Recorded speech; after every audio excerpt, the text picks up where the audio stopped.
I'm coming up on the 1 year mark of hosting my own show on 77 WABC Radio in New York City. The greatest show of all time is all about how to be more, do more, and have more. And one of the things that I did that really has helped me a lot with that is I made a 10-year plan. This is the first time in my life. We came up on 2020 and I'm like, not only am I going to make a list of the things I want to accomplish this year, but I'm going to make a list of the things I want to accomplish this decade. And that was so inspirational because I look back over the last 10 years and all the things that I've done and accomplished, and I realized there's very little that is impossible to do if you got 10 years to do it. That's why I wrote the new book, The Greatest Decade of Your Life. And it's all about what people can do to make sure that they're going to get the most out of the whole decade of the 2020s. And the first step in that process is getting rid of fear. Now, this all began for me when I was on a men's self-help team.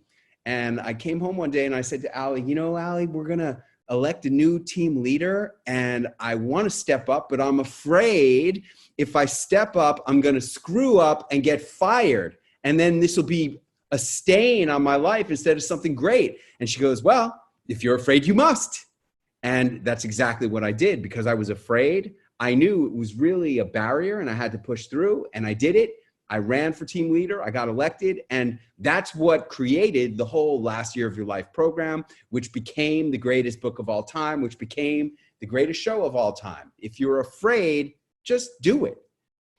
The second tool that I use to deal with fear and win is something we used to always talk about in the men's self-help divisions. All the teams put together as a division.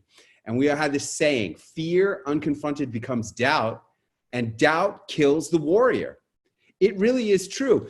It's the moment of doubt that'll cause you to hesitate and you'll miss the deal. You'll forget to take the shot, or you'll hesitate to take the shot and your shot will get blocked. Or if you're on a battlefield, you're going to take a bullet or a sword in the gut. You cannot hesitate when you are a warrior. And today we're all warriors, right? We're fighting against an invisible enemy. The whole country is. And we have no place for this fear because we have no place for the doubt, because doubt kills the warrior.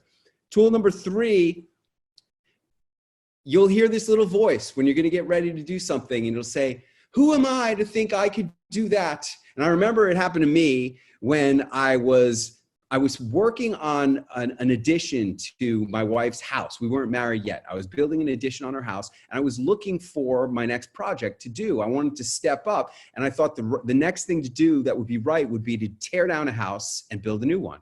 So I found this graffiti-covered shack in an up-and-coming neighborhood, and I was about to click the mouse on Contact Owner, and I heard the voice, and it said, who am I to think that I can tear down a graffiti-covered shack and build a new house? I've never done anything like that. And when you hear that voice say, who am I? That's when you have to automatically use this tool and say, I'll tell you who I am. I'm the one who's going to do it. That's how you conquer who am I. And I did. I bought that graffiti covered shack. I tore it down. A couple of years later, Allie sold it to some woman, and we rolled that money into a piece of land, and here we are today, completing construction on our dream home, all because of who am I, and I'll tell you who I am. And the fourth tool to deal with fear is very simple. It's called facts, not fear. Just remember, facts, not fear. When you feel the fear, see if you can find some facts to get rid of the fear. For example, when you were a little kid and you had the boogeyman in the closet, as soon as you turned on the light and got the facts that it wasn't a boogeyman, but rather a robe or a coat on a hanger with a weird shadow, the facts got rid of the fear. So if you feel fear, see if you can find some facts. Hey, this is just one of a million great self-help, personal development segments I could do that'll help everyone in your audience, because as you said, today we've got a lot of fear about health. We got a lot of fear about finances. We got a lot of fear about the elections. We got a lot of fear about immigration. We got a million fears, and they're only going to do one thing if you're trying to have the greatest decade of your life. Fear is going to stop you from making your dreams come true. That's what I've got for you.